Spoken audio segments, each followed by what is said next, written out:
Today we will dwell into the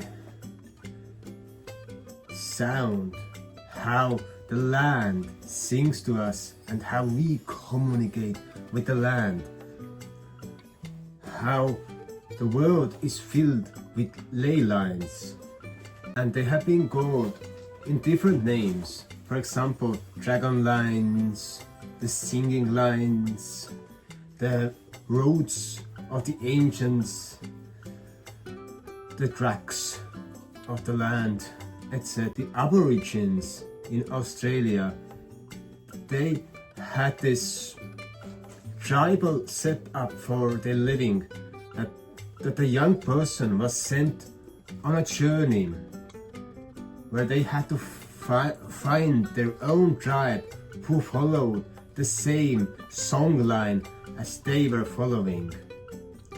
And they started traveling, and probably they sang to the nature, they sang to the surroundings, and they trusted their gut feeling to actually end up with other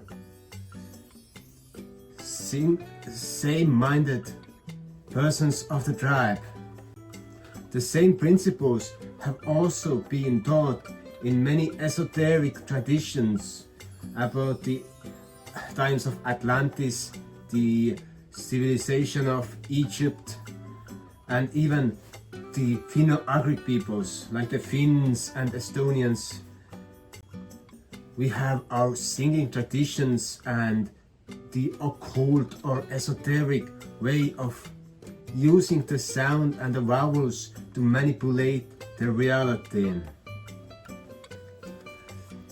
For example, in the times of Atlantis and in Egypt, the people were put into different segments or classes that corresponded to different elements: fire, air, water, and earth.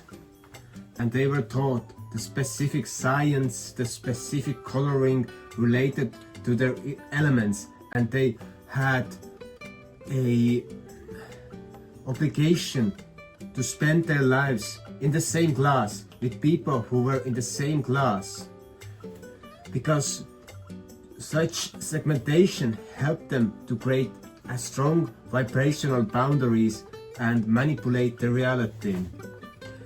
But the same manipulation goes back to the frequency, as I have told in other videos, that everything is sound.